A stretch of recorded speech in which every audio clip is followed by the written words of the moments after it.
નમસ્કાર મિત્રો, મારું નામ છે જયેશ રાઠવા અને આપ સૌ જોઈ રહ્યા છો નચિકેત સ્ટડી યુટ્યુબ પ્લેટફોર્મ. મિત્રો, આજના સેશનની અંદર, આજના લેક્ચરની અંદર આપણે ખાસ સમજવાના છે ટેટ 2 પરીક્ષા વિશે. ટેટ 2 પરીક્ષા કોના માટે લેવાય છે, ટેટ 2 પરીક્ષાની અંદર તૈયારી આપણે કેવી રીતે કરવાની છે, આ પરીક્ષાનો સિલેબસ કેવી રીતે હોય છે, મેરિટની ગણતરી કેવી રીતે થાય છે, આ તમામે તમામ માહિતી આપણે સાહેબ આ વિડીયોની અંદર લેવાની છે. આની પછી પણ તમને મિત્રો આ પરીક્ષા માટે તૈયારી કરાવવાનો છું અને એના માટે જ ખાસ આ આખો લેક્ચર આપણે એરેન્જ કરેલો છે. મિત્રો, આ વિડીયોની અંદર સૌથી પહેલા સમજીશું આપણે આનો સિલેબસ શું છે, આમાં પ્રશ્નપત્ર કેવી રીતે પૂછાતું હોય છે, કેટલા માર્ક્સનું આવતું હોય છે, કેટલી મિનિટ આપણને મળતી હોય છે, મેરિટ કેવી રીતે ગણાય છે, આ બધી વસ્તુ સમજ્યા પછી હું તમને આખું પ્લાનિંગ પણ આપું છું કે કેવી રીતે માત્ર તમે 30 દિવસની અંદર તૈયારી કરો ને અને તમે મિત્રો શિક્ષક બની જાઓ.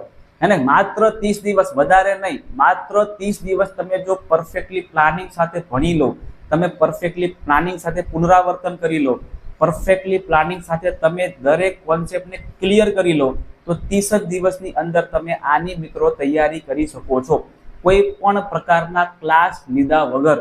બરાબર છે. આપણે કોઈ જગ્યાએ સાહેબ 3,999 કે 8,999 આપવાની જરૂર છે જ નહીં. અને યુટ્યુબ પર તમે મિત્રો જે શોધો એ તમને મળી જાય, માત્ર આપણે શોધવું પડે, માત્ર આપણે જોવું પડે. બરાબર છે. એટલે એના માટે ખાસ મિત્રો તમને એકદમ ફ્રી ઓફ કોસ્ટની અંદર 1 પણ રૂપિયો ચાર્જ લીધા વગર આખી તમને તૈયારી કરાવવાનો છું. જેમાં મિત્રો મારો જે વિષય છે ને એ ગણિત વિજ્ઞાન છે, એટલે ગણિત વિજ્ઞાન તમને પૂરેપૂરું કરાવી દઈશ અને પાર્ટ એ જે છે એ પણ તમને હું કરાવીશ. હે ને? તો ખાસ મિત્રો ચલો શરૂઆત કરીએ આપણે આજના સેશનની, જેમાં ટેટ 2 પરીક્ષા કોને કહેવામાં આવે, કોના માટે લેવામાં આવે છે, સિલેબસ શું છે એની ચર્ચા કરીએ. ચલો જોજો ખાસ મિત્રો, સૌથી પહેલા વાત કરીએ સાહેબ ટીઈટી. આ ટીઈટી છે શું? તો બધાને ખબર જ છે, આપણે બધા બીએડ કરેલું છે. તો ટેટ પરીક્ષા મિત્રો એ શિક્ષક બનવા માટે 1 થી લઈને 8 ના શિક્ષક બનવા માટેની એક પરીક્ષા છે, જેમાં શિક્ષક કેવો હોવો જોઈએ, શિક્ષકનું પાત્ર કેવું છે એને, એટલે કે શિક્ષક પાત્રતા પરીક્ષા, ટીચર એલિજિબિલિટી ટેસ્ટ કહેવામાં આવે, જેમાં ટેટ 1 અને ટેટ 2 આ બે પરીક્ષાઓ રાજ્ય પરીક્ષા બોર્ડ લેતી હોય છે.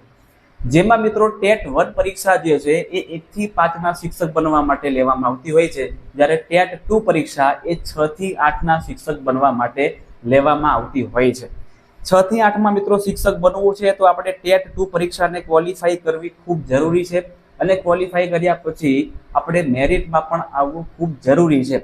એટલે રાજ્ય પરીક્ષા બોર્ડ દ્વારા મિત્રો આ પરીક્ષા લેવામાં આવે છે, જેમાં શિક્ષક બનવા માટે શિક્ષકની અંદર રહેલું જરૂરી જ્ઞાન, જરૂરી કોન્સેપ્ટ ક્લિયરન્સ, જરૂરી કૌશલ્ય અને આ બધી વસ્તુનું મિત્રો મૂલ્યાંકન કરવામાં આવે છે. બરાબર છે.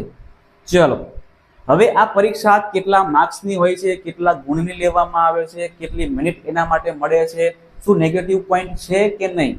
તો મિત્રો આ પરીક્ષાની અંદર અત્યાર સુધી જે ચાલી આવે છે એ પ્રમાણે 150 માર્ક્સનું પેપર તમારી સામે તમને આપવામાં આવે અને એના માટે તમને 120 મિનિટ એટલે કે 2 કલાક આપવામાં આવે છે. મિત્રો મજાની વાત અને સારી વાત એ છે કે આ પરીક્ષામાં કોઈ નેગેટિવ ગુણ છે નહીં, કોઈ નેગેટિવ તમારા માર્ક્સ કપાવવાના છે નહીં. એટલે તમારે 150 ટીક કરીને આવવાના છે, પછી તમારા જેટલા માર્ક્સ આવે એ. બરાબર છે. ઓકે, દરેક પ્રશ્નનો મિત્રો 1 ગુણ છે, 150 પ્રશ્ન છે એટલે 150 ગુણનું તમારું પ્રશ્નપત્ર હશે. વાત કરીએ પ્રશ્નપત્રમાં કેવી રીતે ભાગ પાડેલા હશે. તો મિત્રો આ પ્રશ્નપત્રની અંદર ટેટ 2 પરીક્ષાની અંદર કુલ 2 ભાગ પાડેલા હશે, 75 ગુણનો વિભાગ એ અને 75 ગુણનો વિભાગ બી. એમ 75 ગુણના મિત્રો વિભાગ એ ની અંદર શું પૂછાય, તો તમે જે કંઈ પણ બીએડ ની અંદર ભણ્યા છો, જેમ કે બાળ વિકાસ છે, સમાવેશી શિક્ષણ છે, આ ઉપરાંત ભાષાના કેટલાક પ્રશ્નો હોઈ શકે, એટલે કે ભાષામાં તમારે ગુજરાતી ભાષા અને અંગ્રેજી ભાષા, ખાસ આ બંને ભાષાના ગ્રામરના પ્રશ્નો, ફકરાવાળા પ્રશ્નો, આવા બધા પ્રશ્નો હશે. આ ઉપરાંત વાત કરીએ તો બીજા 25 માર્ક્સની અંદર રીઝનિંગ છે ને એ બધા પ્રશ્નો, મતલબ કે વિભાગ એ ની અંદર મિત્રો જે કંઈ પણ સરકારી પરીક્ષાઓ તમે આપી રહ્યા છો, તલાટી છે, આ બધી પરીક્ષા તમે આપી રહ્યા છો, તો એ પરીક્ષા જેવો જ સિલેબસ એ વિભાગ એ ની અંદર હશે.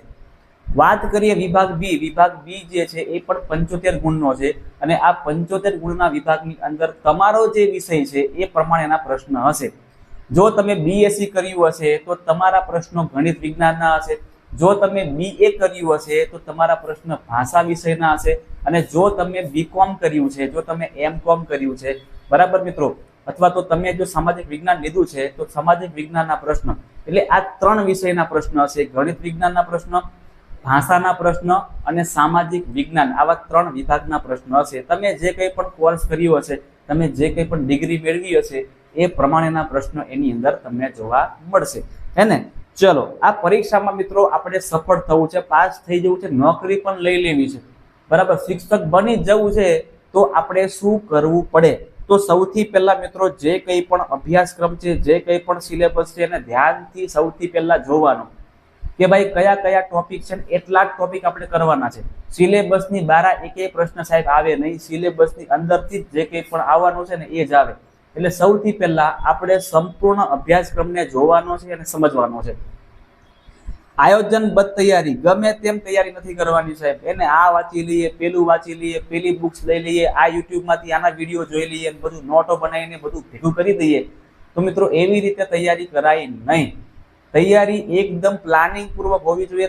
પ્લાનિંગ એટલે કે આયોજન તમારું એકદમ પરફેક્ટ હોવું જોઈએ. જો તમે આયોજન દ્વારા તૈયારી કરો છો તો મિત્રો તમને પાસ થતા કોઈ પણ રોકી શકે નહીં. ત્યાર પછી મિત્રો પુનરાવર્તન એ ખૂબ જ જરૂરી છે. આજે જે કંઈ પણ તૈયારી કરી રહ્યો છું એને મારે 10 દિવસ પછી પણ જોવી પડે, એવું નહીં કે વાંચી લીધી છે એટલે પૂરું થઈ ગયું. એની મિત્રો આપણે સમયાંતરે પુનરાવર્તન કરવું જોઈએ. જેમ કે હું પોતે કેવી રીતે કરું છું, તો સમજો કે આજે કોઈ ટોપિકને મિત્રો મેં રેડી કર્યો છે તો એ ટોપિકને આવતીકાલે મારે ફરી જોવું પડે. હું 100% એ ટોપિકને આવતીકાલે ફરી જોઈશ, આવતીકાલે જોઈશ, પછી બીજા 2 દિવસ પછી જોઈશ, પછી 4 દિવસ પછી જોઈશ, પછી 8 દિવસ પછી જોઈશ. એટલે આવી રીતે મિત્રો સ્ટેપ બાય સ્ટેપ પુનરાવર્તન કરવું પડે. જો તમે પુનરાવર્તન એ ટોપિકનું કરો છો તો એ ટોપિક તમારા મગજમાં હંમેશા માટે યાદ રહી જાય છે. આ પુનરાવર્તનનો એકદમ સિમ્પલ નિયમ છે ભાઈ. ચલો, ત્યાર પછી હવે એકદમ સ્ટેપ બાય સ્ટેપ ભાગ એ માં અને ભાગ બી માં કેવી રીતે સિલેબસ છે અને સિલેબસના કેવા કેવા ટોપિક છે એની તમને ચર્ચા કરું. જોજો, ભાગ એ જે છે મિત્રો, આ ભાગ એ ની અંદર તમને 3 વિભાગમાં પ્રશ્ન પૂછવામાં આવે છે. 3 વિભાગમાં, બરાબર. ભાગ એ જ પોતે એક વિભાગ છે જેના 75 ગુણ છે. આ 75 ગુણના મિત્રો અલગ અલગ 25, 25 અને 25 આવા 3 ભાગ પડે છે. સૌથી પહેલા જોઈએ, સૌથી પહેલા 25 ગુણમાં શું આવે છે, તો સૌથી પહેલા 25 ગુણની અંદર મિત્રો બાળ વિકાસ અને શૈક્ષણિક મનોવિજ્ઞાન તમને જોવા મળશે. એટલે તમે જે બીએડમાં ભણી ચૂક્યા છો, તમે જે બીએડના સિદ્ધાંતો ભણ્યા છો, આ બધી વસ્તુ એ પાર્ટ એ માં આવશે, જેમાં બાળ વિકાસ અને શૈક્ષણિક મનોવિજ્ઞાનના પ્રશ્નોમાં એના પ્રશ્નો આવશે.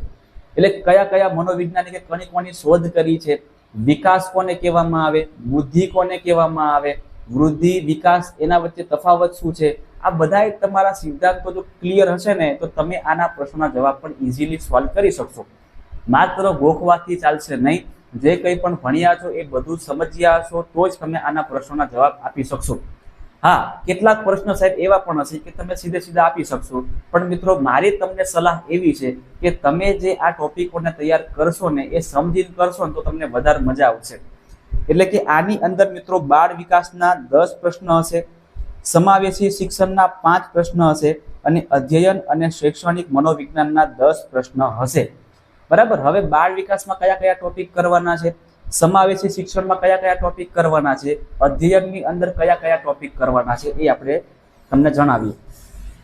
બાળ વિકાસ જે છે એ 10 ગુણનું છે. તો આ 10 ગુણની અંદર તમારે મિત્રો વિકાસ અને વૃદ્ધિનો અર્થ શું છે એ સૌથી પહેલા જાણવો પડે કે વિકાસ કોને કહેવામાં આવે, વૃદ્ધિ કોને કહેવામાં આવે, વિકાસના કયા કયા પરિબળો છે, વૃદ્ધિના કયા કયા પરિબળો છે, વિકાસ માટે કયા કયા મનોવૈજ્ઞાનિકોએ ભાગ ભજવેલો છે અને વૃદ્ધિમાં કયા કયા મનોવૈજ્ઞાનિકોએ ભાગ ભજવેલો છે, વિકાસના કયા કયા તબક્કા છે, વૃદ્ધિના કયા કયા તબક્કા છે. ઘણો વ્યાપક વિષય છે. આ બધુંય તમારે તૈયાર કરવું પડશે. વિકાસના સિદ્ધાંતો એ તમને ખબર હોવી જોઈએ, વિકાસના વિવિધ તબક્કાઓ તમને ખબર હોવી જોઈએ. વિકાસ કયા કયા છે, તો શારીરિક વિકાસ, માનસિક વિકાસ કોને કહેવામાં આવે, ભાવનાત્મક વિકાસ કોને કહેવામાં આવે, સામાજિક વિકાસ કોને કહેવામાં આવે, ભાષાકીય વિકાસ કોને કહેવામાં આવે. એટલે આ બધા ટોપિકો તમારા ક્લિયર હોવા જોઈએ તો તમારા 10 માંથી 10 માર્ક્સ પૂરેપૂરા કવર અહીં થઈ જશે. ત્યાર પછી સમાવેશી શિક્ષણ કોને કહેવામાં આવે. બરાબર. તો મિત્રો જે વિદ્યાર્થીઓ ખૂબ જ નબળા છે અથવા જે વિદ્યાર્થીઓ કહું ને કે મનોચિકિત્સક રીતે એ બરાબર નથી, જે નોર્મલ વિદ્યાર્થીઓ છે એના કરતા કાચા ઉતરે છે, તો એવા વિદ્યાર્થીઓ માટે સમાવેશી શિક્ષણ આવે. તો આ સમાવેશી શિક્ષણમાંથી તમને 5 ગુણના પ્રશ્ન પૂછાશે, જેમાં સમાવેશી શિક્ષણ કોને કહેવામાં આવે, એનો અર્થ વિશિષ્ટ જરૂરિયાત ધરાવતા બાળકો, જેમ કે અંધ બાળકો છે, મૂંગા બાળકો છે, બહેરા બાળકો છે, આવા બધા બાળકો માટે કેવી રીતે શિક્ષણ આપવામાં આવે એ સ્પેશિયલ એજ્યુકેશન. ધીમી ગતિએ શીખતા બાળકો માટે કેવી રીતે એજ્યુકેશન આપી શકીએ, કેવી રીતે ભણાવી શકીએ. પ્રતિભાશાળી બાળકો માટે કેવી રીતે એજ્યુકેશન આપી શકીએ. શિક્ષકની જવાબદારી કેવી હોય અને વર્ગખંડમાં સમાવેશી વાતાવરણ કેવી રીતે ઊભું કરી શકાય. તો આ બધા ટોપિક પણ તમને આમાંથી મિત્રો 5 ગુણના પૂછાય છે, તો એ પણ તમને હું ક્લિયર કરાવીશ, ચિંતા ના કરો. ત્યાર પછી અધ્યયન અને શૈક્ષણિક મનોવિજ્ઞાન જે છે, તો અધ્યયન અને શૈક્ષણિક મનોવિજ્ઞાનમાંથી પણ તમને 10 માર્ક્સનું પૂછાશે, જેની અંદર શું આવશે, અધ્યયન કોને કહેવામાં આવે, અધ્યયનની અંદર અધ્યયતા અને એ કોણ છે એની વાત આપણને ખબર હોવી જોઈએ. શીખવાની પ્રક્રિયા શું છે એની આપણને ખબર હોવી જોઈએ. પ્રેરણા, બુદ્ધિ, વ્યક્તિત્વ, સર્જનાત્મકતા, મૂલ્યાંકન, શિક્ષણ પદ્ધતિ, આ બધા આવા ઘણા બધા ટોપિક હજી પણ બીજા છે. આ બધા ટોપિકો આપણા ક્લિયર હોવા જોઈએ, હે ને. તો આ બધી વસ્તુ મિત્રો આપણે સૌથી પહેલા બાળ વિકાસની અંદર ભણવાના છે, એટલે કે 25 માર્ક્સનો જે તમારો ટોપિક આગળ આવશે એ ટોટલી તમારું B.Ed માંથી આવવાનું છે. ક્લિયર થઈ ગયું? ચલો હવે ભાષાની અંદર પણ તમને 25 ગુણના પ્રશ્ન પૂછાવાના છે. આ ભાષામાં કઈ કઈ ભાષાઓ આવશે, ગુજરાતી ભાષા અને અંગ્રેજી ભાષા, આ 2 ભાષાના પ્રશ્ન તમને પૂછાશે. જેમાં ભાષામાં તમને મુખ્ય મુદ્દાઓ ખબર હોવી જોઈએ, ભાષાકીય સજ્જતા તમને ખ્યાલ હોવી જોઈએ, વાંચન કૌશલ્ય, સાર ગ્રહણ, વ્યાકરણ, શબ્દ ભંડોળ, ભાષા શિક્ષણનું મહત્વ શું છે, ભાષા શિક્ષણની પદ્ધતિ કેવી હોવી જોઈએ, આ બધા ટોપિકો તમને પૂછાશે. જેમાં મિત્રો ખાસ કરીને વ્યાકરણ તમારું એકદમ પાકું હોવું જોઈએ, બરાબર છે. ફકરા પરથી તમને પ્રશ્ન આપેલા હશે ને એનો તમને સમાનાર્થી શબ્દ પૂછે, કાં તો ફકરા પરથી તમને જવાબ પૂછે, આવા બધા પ્રશ્નો આમાંથી આવતા હોય છે, તો એ પણ તમને ખ્યાલ હોવી જોઈએ.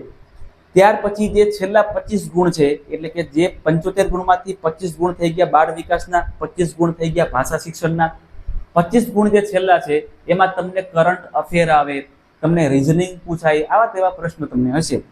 તો શિક્ષણના વર્તમાન પ્રવાહો એટલે કે કરંટ અફેર્સ, સામાન્ય જ્ઞાનના પ્રશ્ન જેમાં ઇતિહાસ આવી જાય, ભૂગોળ આવી જાય, રાજનીતિમાં જે છે રાજ્યશાસ્ત્ર જે છે, બંધારણ છે એ આવી જાય, બરાબર, તર્ક શક્તિના પ્રશ્ન છે એ આવી જાય. એ 25 ગુણના રહેશે, જેની અંદર નવી શિક્ષણ નીતિ 2020 અને આ એક તડકતો ભળતો ટોપિક છે, આમાંથી તમને ખાસ પ્રશ્ન પૂછાય. રાષ્ટ્રીય અભ્યાસક્રમનું માળખું શું છે એના પ્રશ્ન પૂછાય. પાયાની સાક્ષરતા અને સંખ્યા જ્ઞાન છે એના પ્રશ્ન આવી શકે. પ્રારંભિક બાળ શિક્ષણ કેવું હોવું જોઈએ એના પણ પ્રશ્નો આવી શકે. આ ઉપરાંત અત્યારના જમાનામાં મિત્રો ડિજિટલ શિક્ષણ છે એના પ્રશ્નો આવી શકે. શિક્ષણ ક્ષેત્ર કઈ કઈ નવી નવી યોજનાઓ છે આના પ્રશ્ન પૂછી શકે. સામાન્ય જ્ઞાન આવી શકે. ભારત ગુજરાત વિશેની બેઝિક માહિતી એટલે કે ઇતિહાસ, ભૂગોળ, બંધારણ, આ બધી વાતોચીતો હોય.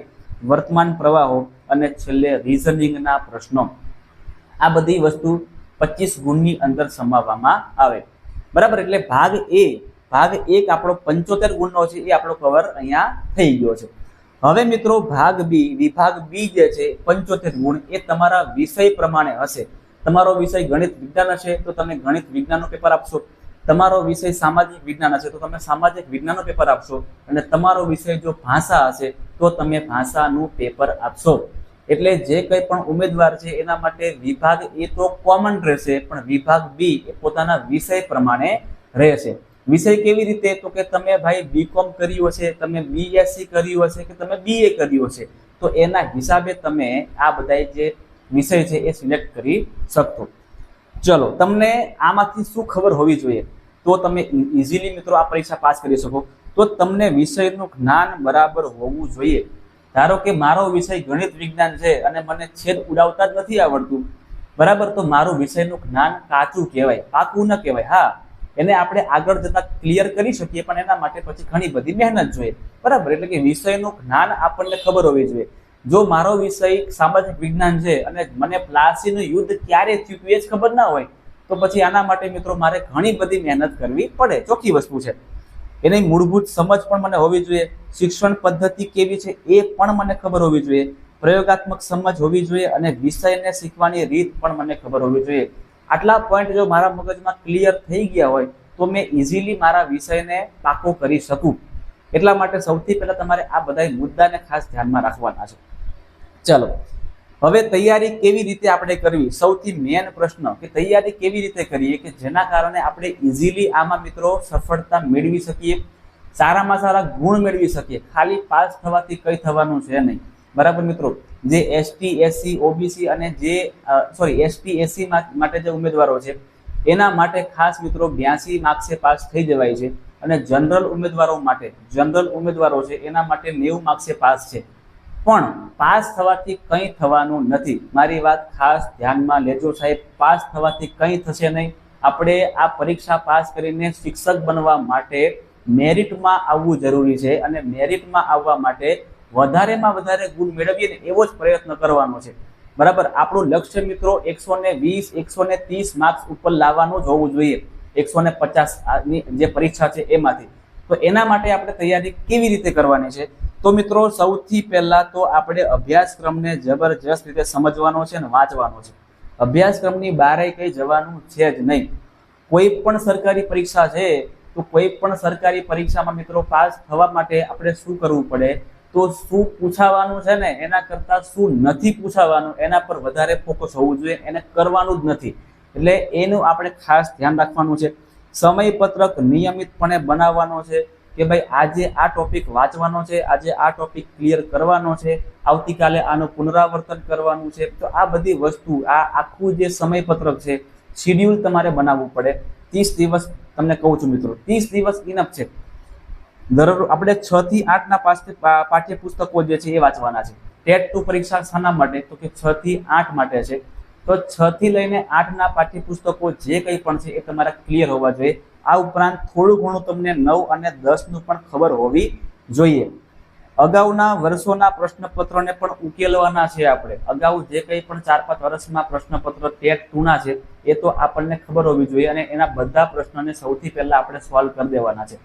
કારણ કે ઘણી બધી વાર સીધે એમાંથી પ્રશ્ન પૂછાતા હોય છે ભાઈ. એટલા માટે દર અઠવાડિયે જાતે આપણે પોતે મોક ટેસ્ટ આપવાના છે. એવું હોય તો જાતે જ પ્રશ્ન બનાવવાના અને એ પ્રશ્નોના પછી જાતે જ આપણે જવાબ પણ આપવાના છે, જેના કારણે આપણો કોન્ફિડન્સ મિત્રો બિલ્ડઅપ થશે અને જે કંઈ પ્રશ્ન દર અઠવાડિયે સોલ્વ કરશું અને એ ઘણા બધા પ્રશ્નો એમાંથી સોલ્વ પણ થઈ જશે. દરરોજ મિત્રો પુનરાવર્તન, તમને પહેલા પણ કીધું, પુનરાવર્તન ઘણું એટલે ઘણું જરૂરી છે. પુનરાવર્તન કરવું જ પડશે, એના વગર મેળ પડશે નહીં. નબળા વિષય પર આપણે વધારેમાં વધારે ધ્યાન આપવાનું છે અને સમયનું યોગ્ય આયોજન કરવાનું છે. જો તમે આટલા મુદ્દા એકદમ ક્લિયરલી કરો છો, જો તમે આટલા મુદ્દાને ક્લિયરલી સમજીને એના પર તમે કામ કરો છો તો તમે ઇઝીલી આમાં સફળ થઈ શકો છો. જરાય આમાં અઘરું છે જ નહીં. બરાબર મિત્રો, જે કંઈ બીજી બધી પરીક્ષાઓ, જે કોન્સ્ટેબલની પરીક્ષા, તલાટીની પરીક્ષા અને ક્લાર્કની પરીક્ષા, આ બધી પરીક્ષા કરતા હું માનું ત્યાં સુધીમાં ટેટ 2 ની પરીક્ષા, ટેટ 1 ની પરીક્ષા એ એના કરતા સિમ્પલ છે. કારણ કે આપણા જે વિષયો છે ને એમાંથી જ પ્રશ્ન પૂછાય છે. એટલા માટે આ પરીક્ષા એ હું સરળ માનું છું. આના માટે કઈ કઈ સામગ્રી વસાવવી પડે, કઈ કઈ વસ્તુઓ વાંચવી પડે, કઈ કઈ પાઠ્યપુસ્તકો લાવવી પડે? તો સૌથી પહેલા તો મિત્રો એનસીઈઆરટી ના પુસ્તકો વાંચવાના. આપણે જે અત્યારે સ્કૂલમાં ચાલી રહ્યા છે એનસીઈઆરટી પુસ્તકો એ વાંચવાના છે. થોડા ઘણા જીસીઆરટી પુસ્તકો પણ વાંચવાના છે. જો કે એનસીઈઆરટી વાંચી લેશો એટલે જીસીઆરટી આપણું થઈ જવાનું છે. બીજા અન્ય મિત્રો પાઠ્યપુસ્તકો વસાવવાના છે. પોતે આપણે જાતે નોંધ કરવાની છે, એટલે કે નોટ્સ બનાવવાની છે. હે ને, કોઈ વ્યક્તિ છે એ મિત્રો ટેલિગ્રામ પર તમને પીડીએફ મોકલાવે છે, તો એ પીડીએફ વાંચવા કરતા હું માનું ત્યાં સુધીમાં જાતે જ આપણે એક ચોપડામાં જાતે નોટ્સ બનાવવાની. આ આપણી સૌથી એક સારી ટેવ હોવી જોઈએ, જાતે નોટ્સ બનાવવાની અને એ નોટ્સ પરથી જ આપણે મિત્રો તૈયારી કરવાની, જેથી તમને તરત યાદ રહી શકે. પ્રશ્ન બેંક જે કંઈ પણ આપણને મળતી હોય એ આપણે સોલ્વ કરવાની અને અગાઉના વર્ષોના પ્રશ્નપત્રોની પ્રિન્ટ કઢાઈ લેવાની અને પછી એની તૈયારી શરૂ કરી દેવાની. ચાલો, સફળતા માટે શું કરવું? એકદમ મસ્ટ છે, ફરજિયાત છે. નિયમિત અભ્યાસ કરવો પડે ભાઈ. સતત પુનરાવર્તન જરૂરી છે. આત્મવિશ્વાસ પોતાનામાં રાખવાનો છે કે મારે ગમે એમ કરીને પરીક્ષા પાસ કરીને શિક્ષક બની જવું છે. આ આપણામાં કોન્ફિડન્સ હોવો જરૂરી છે. સમયનું આયોજન કરવું પડે, વધુમાં વધુના પ્રશ્નો જે છે, વધુમાં વધુ પ્રશ્નો એનું આપણે જાતે સોલ્યુશન કરવાનું છે અને હકારાત્મક વિચારસરણી રાખવાની છે ભાઈ. કોઈક ફલાણું માણસ આઈને કહી જાય ને કે ભાઈ આટલા બધા વિદ્યાર્થીઓ વચ્ચે આપણે ક્યાં પાસ થવાના છે, એવું નહીં. હંમેશા પોઝિટિવ વિચારસરણી રાખવાની છે કે ભાઈ હું પાસ થઈ જઈશ અને સારા માર્ક્સે પાસ થઈશ. આપણો ગોલ મિત્રો એક જ હોવો જોઈએ કે ગુજરાતમાં પહેલા નંબરે પાસ થઈએ, બસ આ જ આપણો ગોલ હોવો જોઈએ, બીજો કોઈ ગોલ ના હોવો જોઈએ. ગુજરાતમાં ભાઈ પહેલા નંબરે પાસ થવાનું છે મારે, એ તમારો ગોલ હોય ને તો તમે પરીક્ષામાં સારામાં સારા માર્ક્સ લાવી શકો. બરાબર, તમે પહેલાના નંબરે પાસ થાવ કે બીજા એ પાસ થાવ પછી એ જરૂરી નથી, પણ તમને પછી નોકરી 100% મળી જાય એ એકદમ ચોખ્ખી વાત છે. ચલો એને હવે આપણો એકદમ છેલ્લો ટોપિક, હવે છેલ્લું આપણું પેજ છે કે ભાઈ મેરિટ કેવી રીતે ગણાય છે આનું. બરાબર છે, એ બધા એને પ્રશ્ન હોય અને મૂંઝવણ પણ હોય કે સાહેબ આનું મેરિટ કેવી રીતે ગણાતું હોય છે. તો મિત્રો આમાં જે તમે ટેટ 2 ની પરીક્ષા આપશો, આ ટેટ 2 ની પરીક્ષામાં જે તમે તમારા માર્ક્સ આવશે એના 50% માર્ક્સ ગણાય છે. મતલબ કે ધારો કે તમારા 150 માંથી 130 માર્ક્સ આવે છે તો તમારા 65 માર્ક્સ ગણાશે. એટલે કે આપણે સીધા એને 2 વડે ભાગી લેવાના તો તમને આના માર્ક્સ મળી જાય. પછી તમે જે બી એડ કર્યું છે, આ બી એડના 25% ગુણ, બી એડના 25% ગુણ ગણાય. એટલે જો તમારા 80% ગુણ આવી રહ્યા છે તો મેરિટમાં તમારા હવે 20 માર્ક્સ ગણાશે. મતલબ કે આપણે એને 4 વડે ભાગી લઈએ. 4 વડે તમારા જે ગુણ છે તમે 4 વડે ભાગી લેશો તો તમને એનું મેરિટ મળી જશે. સ્નાતક એટલે કે તમે ગ્રેજ્યુએશન કર્યું હશે, તમે બીએસસી, બીકોમ કે બીએ કર્યું હશે તો એના 20% ગણાય છે. મતલબ કે જો તમારા 70% આવ્યા છે તો તમારા એમાંથી 14 માર્ક્સ ગણાશે. અને અનુસ્નાતક જો તમે માસ્ટર ડિગ્રી કરી હોય, એમએસસી, એમકોમ કે તમે એમએ કરી હોય તો એના હવે 5% ગણાય છે. એટલે જો તમારે એમાં 60% આવેલા હોય તો તમારે એમાં 3 માર્ક્સ બીજા એક્સ્ટ્રા કવર થશે. તો આમ કરતા પ્લસ કરતા તમારા 102 માર્ક્સનું મેરિટ બની શકે. આ એક ઉદાહરણ છે, તમારું પણ બની શકે છે. પણ આવી રીતે મિત્રો હાલ અત્યાર સુધીમાં આવી રીતે મેરિટ ગણાય છે. હવે આગળ કેવી રીતે થાય છે હજી સુધી કોઈ પરિપત્ર થયો નથી, પણ આવી જ રીતે મેરિટ ગણાશે એવું મારું માનવું છે. ક્લિયર છે? તો મિત્રો આ હતો તમારો આજનો આખો સેશન કે જેની અંદર આપણે ટેટ 2 પરીક્ષા વિશેની ઘણી બધી માહિતીની ચર્ચા કરી. અને આવનારા દિવસોમાં પણ મિત્રો હું પ્લાનિંગ કરી રહ્યો છું કે તમારા દરેક કોન્સેપ્ટને પરફેક્ટલી સમજાવીને ત્યાર પછી એના કોન્સેપ્ટના પ્રશ્નો પણ તમને આપું અને તમને સોલ્વ કરાવડાવું, જેથી કરીને તમારું જે મિત્રો આખું ટેટ 2 ની પરીક્ષાનું જે માળખું છે એ ક્લિયર થઈ જાય, તમે તૈયારી પણ કરી શકો અને તમારે બીજે ક્યાંય જવાની જરૂર પણ ન પડે. ઘણા બધા મિત્રો અત્યારથી જ વિચારતા છે કે ભાઈ કોના ક્લાસ લઈએ, એને 8,999 ના ક્લાસ લઈએ કે 4,999 ના ક્લાસ લઈએ. આવા મિત્રો કોઈ ક્લાસ લેવાની જરૂર છે નહીં. મેં પોતે પણ ટેટ 2 ની પરીક્ષા આપેલી છે. કોઈ પણ પ્રકારના ક્લાસ કે કોઈ પણ પ્રકારની મિત્રો બીજી ફાલતુની બુક લીધા વગર જે એનસીઆરટી જીસીઆરટી બુક છે એ જ માત્ર મારી પાસે હતી અને મારી પાસે માત્ર ને માત્ર યુટ્યુબનો સહારો હતો. બસ આ યુટ્યુબ અને બુક્સ દ્વારા બીજું મિત્રો કશું જ કર્યું છે નહીં. અને આનો ઉપયોગ કર્યા પછી મિત્રો સારામાં સારા માર્ક્સ મેળવેલા છે. બરાબર છે? જોકે અત્યારે હું ટાટ પરીક્ષા પાસ કરીને જોબ કરી રહ્યો છું, પણ ટેટ 2 ની પરીક્ષા પણ સારી રીતે પાસ કરેલી હે ને. તો તમારે પણ આવી રીતે તૈયારી કરવાની છે, જે તૈયારી તમને હું પોતે કરાવીશ. તમારે મિત્રો જરાય ચિંતા કરવાની જરૂર છે નહીં. ખાલી ને ખાલી તમારે વિડીયોઝ જોવાના છે, એનું પુનરાવર્તન કરવાનું છે, એને સમજવાના છે અને પોતે જાતે નોટ્સ બનાવવાની છે. આટલું તમે કરશો તો મિત્રો તમે 100% સફળ થશો, તમને નોકરી 100% મળી જશે.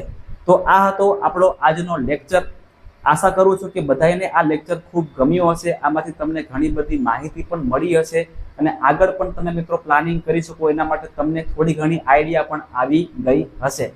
તો મળશું ફરીથી મિત્રો નેક્સ્ટ સેશનની અંદર, જેમાં આપણે આગળ પ્લાનિંગ કરીશું કે કેવી રીતે આપણે લેક્ચર્સ એરેન્જ કરવાના છે અને એની અંદર આપણે તમને વિવિધ ટોપિક્સ જે એ તમને ક્લિયર કરાવવાના છે.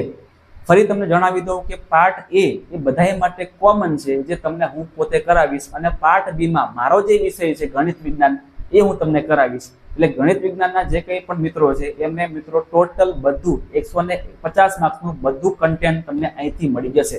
મારા પર મિત્રો વિશ્વાસ રાખજો, તમને જે તમે 12 ક્લાસ દેશો ને એના કરતાં પણ સારું કન્ટેન્ટ હું તમને અહીંથી આપીશ હે ને. એટલા માટે ખાસ જો તમે ચેનલ પર પહેલી વાર આવી રહ્યા છો, મારું મોઢું પહેલી વાર જોઈ રહ્યા છો, વિડીયો પહેલી વાર જોઈ રહ્યા છો તો ખાસ ચેનલને મિત્રો સબસ્ક્રાઇબ કરી દેજો. જો તમને વિડીયો ગમ્યો હોય તો વિડીયોને એક નાનકડી લાઈક કરી દેજો તમારા મિત્રો સુધી કે જે ટેટ 2 ની પરીક્ષાની આગળ તૈયારી કરવા ઈચ્છે છે. તો એ લોકોને પણ આ લેક્ચર જે છે એ શેર કરી દેજો, જેથી કરીને જે કંઈ મિત્રોને જરૂરિયાત છે એ બધાને મિત્રો આનો લાભ મળી શકે. મળીએ છે નેક્સ્ટ સેશનની અંદર. ત્યાં સુધી બધાને જય હિન્દ.